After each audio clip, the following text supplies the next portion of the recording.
Mesdames et messieurs, bonjour et bienvenue dans le 15h de Télé Djibouti, dans l'actualité de ce jeudi 10 mars. Le Premier ministre Abdelkader Kamel Mohamed a reçu aujourd'hui Olivier Cadic, sénateur représentant les Français établis hors de France. Et en Corée du Sud, la victoire du candidat conservateur annonce un durcissement vis-à-vis de la Corée du Nord. Mais d'abord, cette réunion, le chef de l'État a convoqué ce jeudi une réunion avec quelques membres du gouvernement, s'agissant donc de la guerre qui sévit en Ukraine. Écoutons le porte-parole du gouvernement, Mohamed Ali Youssouf, pour plus de précisions.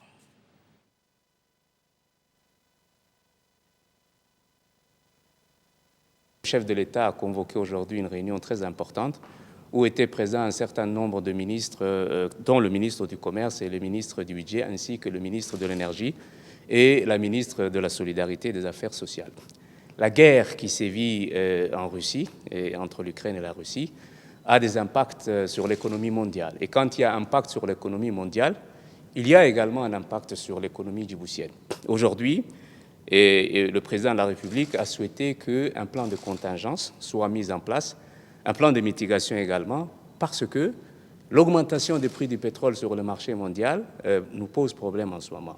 Le baril de pétrole qui était à une soixantaine de dollars, 70 dollars, est passé à plus de 150 dollars. Donc des inquiétudes sérieuses, mais le gouvernement prend ses dispositions, prend des mesures de mitigation afin de prévenir cet impact sur notre population. Premièrement, il y a les produits de première nécessité dont les prix doivent être maîtrisés. Et je crois que le président de la République a donné des instructions très claires, aussi bien au ministre du Budget qu'au ministre du Commerce, pour qu'un contrôle sévère soit fait sur la maîtrise des prix. Et pour cela, l'État va subventionner les prix des produits de première nécessité pour éviter qu'il y ait cette inflation qui est prévisible. L'autre élément très important concerne le gasoil. Là aussi, les gasoils et l'essence, le président de la République a donné des instructions pour que ces prix-là ne puissent pas être augmentés pour les 2 mois à venir au moins, et voir arriver, je dirais, cette inflation qui certainement va nous toucher de manière assez sévère. Le ministère de la Solidarité et des Affaires sociales va également, pour les mois à venir, notamment le mois de Ramadan, va prendre en charge la nourriture de plus de 10 000 familles, qui est déjà prête. Donc, une série de mesures, d'abord de contrôle, que le ministre du Commerce va expliquer également, sur les moyens qui vont être mis pour ces contrôles. Ensuite, une maîtrise des prix qui va être également réalisée grâce à un effort spécial et spécifique du gouvernement pour continuer à subventionner ces produits de première nécessité. Et donc, il est très important de rassurer notre population, de leur dire que même si le contexte international est difficile, même si l'inflation est mondiale, nous allons faire en sorte qu'il y ait le moins d'impact possible sur la vie quotidienne de nos populations et en particulier des familles qui sont dans le besoin. Dans le reste de l'actualité, le Premier ministre Abdelkader Kamel Mohamed a reçu aujourd'hui Olivier Cadic, sénateur représentant les Français établis hors de France. Le sénateur, qui est à sa 3e visite en République de Djibouti, a partagé son impression sur le progrès considérable constaté à Djibouti, et ce malgré le contexte mondial de la Covid-19. À ce propos, le Premier ministre a mentionné les mesures sanitaires, notamment le dépistage, mis en place dès le début de la pandémie à Djibouti, afin d'endiguer la propagation du virus. Les deux hommes ont par la suite abordé ensemble les aspects culturels, économiques et militaires de la coopération bilatérale entre les deux pays. L'accent a été mis sur les moyens de les renforcer encore davantage, le volet sur la protection sociale, le régime de retraite ou la fiscalité des expatriés français et djiboutiens a également été discuté lors de cette rencontre. Le sénateur Olivier Cadic a souligné l'intérêt et la curiosité, dans le bon sens du terme, portés par la France sur l'aspect économique de l'Afrique de l'Est en général et de Djibouti en particulier. L'ambassadeur de France auprès de la République, auprès de Djibouti, Arnaud Guillois, prépare à la rencontre. Écoutons justement les mots du sénateur, c'était juste après sa rencontre avec le Premier ministre. Je viens de rencontrer le Premier ministre et j'ai pu lui faire passer un certain nombre de commentaires, puisque c'est la deuxième fois que j'ai le plaisir de venir à Djibouti. Donc la première fois, c'était il y a 3 ans. On a évoqué les changements que j'ai vus par rapport à il y a 3 ans, faire part de la sensation, du sentiment de l'amélioration depuis 3 ans de la relation qui s'est encore approfondie, qui doit beaucoup à la relation personnelle entre le président Guelleh et le président Emmanuel Macron, ce sentiment qu'il y a vraiment un réinvestissement de la France à Djibouti. Et je pense qu'on la doit beaucoup déjà à ces 2 grandes personnalités qui ont su entraîner leur pays pour continuer dans la voie du développement mutuel. Et donc c'était un grand bonheur. J'ai aussi évoqué la visite du CNSSS que nous avons vu hier et pu lui exprimer à la fois ma satisfaction dans la relation avec la Caisse et puis les retraités qui ont travaillé à Djibouti, qui sont en France, l'amélioration des prestations qui se sont passées, et aussi évoquer le grand professionnalisme dont ils font preuve et qui m'a beaucoup marqué et impressionné. Le ministre du Budget, Ismaël Ibrahim Roble, a reçu aujourd'hui la représentante résidente du Programme des Nations Unies pour le développement, le PNUD, à Djibouti, Emma Nguyen Anou. Cette visite avait pour objet de réitérer la volonté et la confiance de continuer la collaboration entre le PNUD et le département du budget. Le ministre du Budget a souhaité la bienvenue à la représentante du Programme des Nations Unies pour le développement et lui a réitéré son soutien indéfectible tout au long de son séjour dans le pays. Pour sa part, la représentante du PNUD a remercié le ministre pour son accueil chaleureux. Et le ministre du Travail, Omar Abdi, a présidé ce matin la cérémonie de fin de formation au profit des personnes à besoins spéciaux dans le siège de l'Agence nationale des personnes handicapées. La cérémonie a vu la présence du directeur général de l'Agence nationale des personnes handicapées, de Ali Saïd Mahamoud. Cette formation dispensée par l'INAP a pour objectif de former les personnes à besoins spéciaux dans la nouvelle technologie d'information et des communications pour leur faciliter leur quotidien et leur permettre de travailler dans de bonnes conditions. Le directeur de l'INAP, Shelmak Idriss, et la directrice du CLE, Obah Ahmed Malo, en préparent à la cérémonie.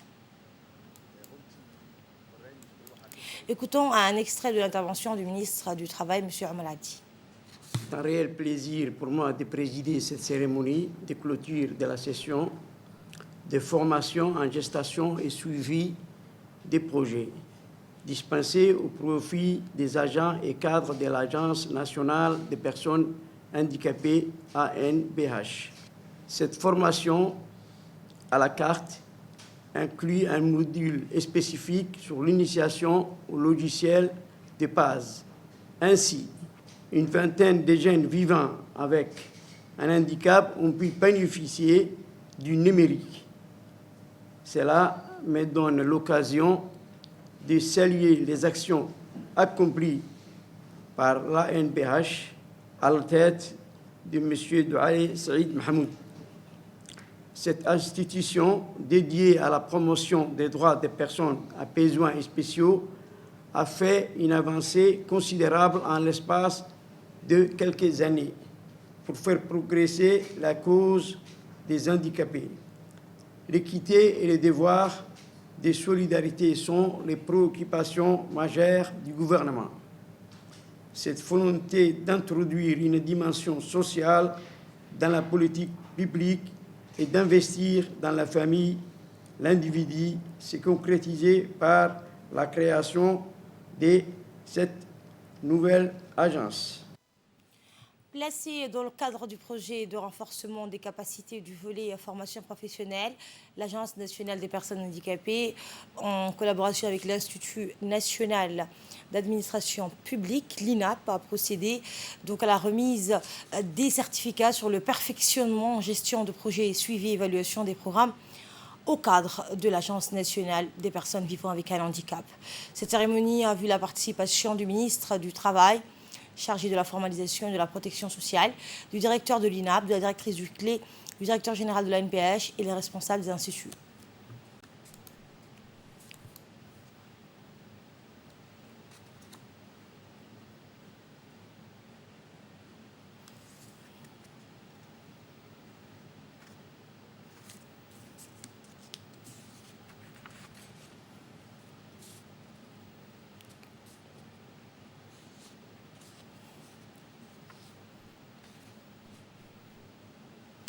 Suite à la célébration de la Journée internationale des droits de la femme le 8 mars, le ministère de la Femme et de la Famille et l'Union nationale des femmes djiboutiennes ont organisé aujourd'hui, en collaboration avec les hauts responsables de la prison civile de Gabad, une cérémonie de remise de kits de bien-être aux femmes incarcérées.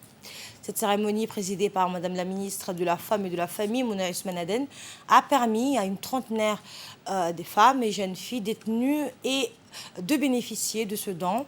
La vice-présidente de l'UNFD, Madame Hasna Hamada Bidli, le directeur de la prison civile de Gabad, Mohamed Younis Ali, la secrétaire générale du ministère de la Femme et de la Famille, Anissa Hassan Bahdon, ainsi que des hauts cadres du département du ministère de la Femme et de la Famille ont pris part à cet événement.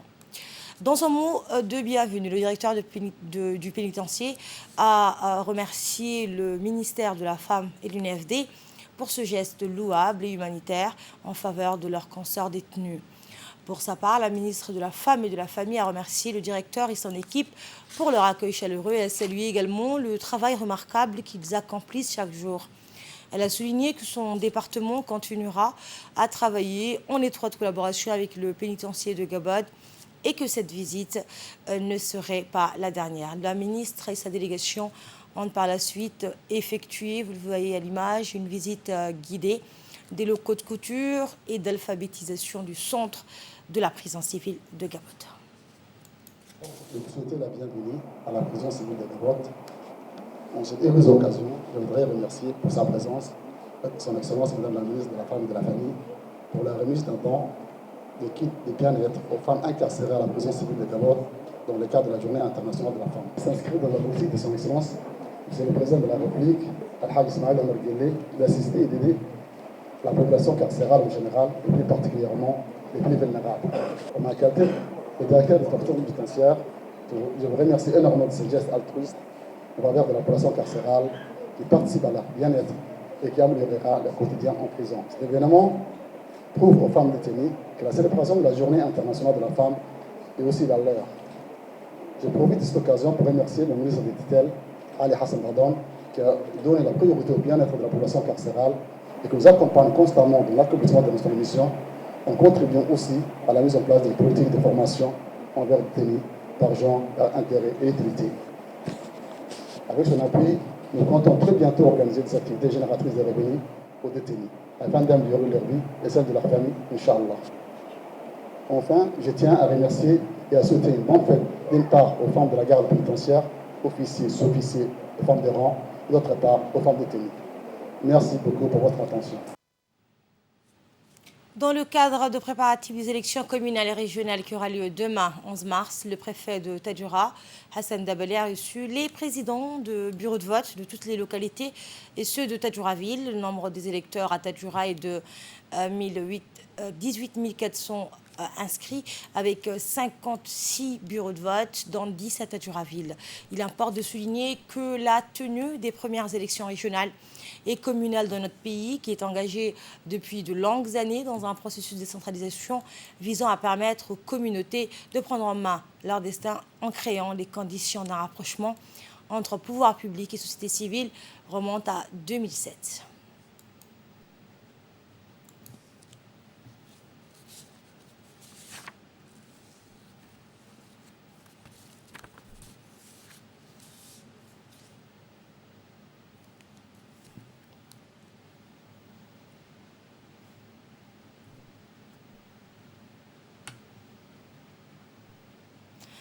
Dans le cadre de sa visite en République de Djibouti, le directeur de l'université islamique à l'imam, le docteur Ahmed Ben Salem Al-Amiri, a visité hier l'Institut islamique de Djibouti, affilié à l'université. Au cours de cette visite, le docteur Ahmed Ben Salem a inspecté le processus éducatif et les installations de l'Institut qui a été créé en 1981 à la demande des gouvernements des deux pays frères. La visite comprenait également les installations et les salles de classe de l'Institut dans tous les départements masculins et féminins, en plus du département universitaire, au cours de laquelle il a écouté une explication du directeur de l'Institut sur son rôle et les réalisations les plus importantes qu'il a réalisées au cours de la dernière période.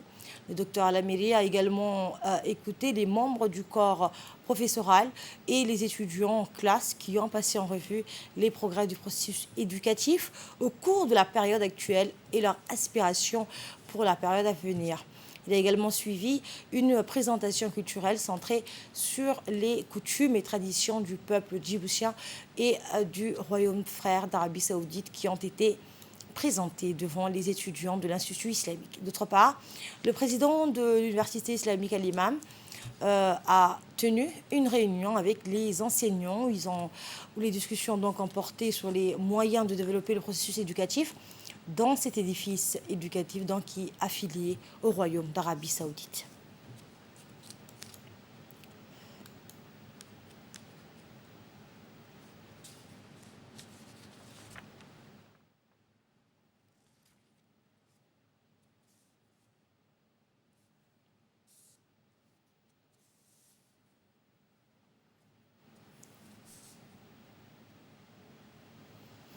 Dans son intervention, le directeur de l'université islamique à l'imam a expliqué l'importance de l'Institut dans la formation d'étudiants légalement et scientifiquement qualifiés qui servent leur communauté en particulier et les musulmans d'Afrique en général.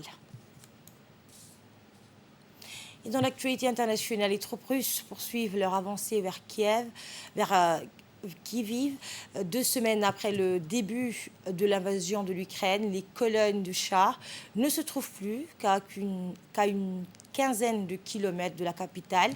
Face au déluge de feu, le président Zelensky appelle les Occidentaux à envoyer au plus vite des avions de chasse à l'Ukraine proposés par Varsovie. Un scénario jugé dangereux par les États-Unis qui évoque le risque d'une escalade du conflit. Et ce jeudi, donc, les ministres russes et ukrainiens des Affaires étrangères se sont rencontrés en Turquie pour leur premier face-à-face depuis le début de l'offensive russe en Ukraine. Les discussions n'ont pas permis d'avancer sur un éventuel arrêt des combats, selon le chef de la diplomatie ukrainienne. En Corée du Sud, la victoire du candidat conservateur annonce un durcissement vis-à-vis de la Corée du Nord. Sorti victorieux du scrutin présidentiel d'hier, l'ancien procureur Yoon Seok-yeol va promouvoir une politique plus pro-américaine que son prédécesseur, ce qui devrait provoquer un certain raidissement de la Corée du Sud envers Pékin et Pyongyang.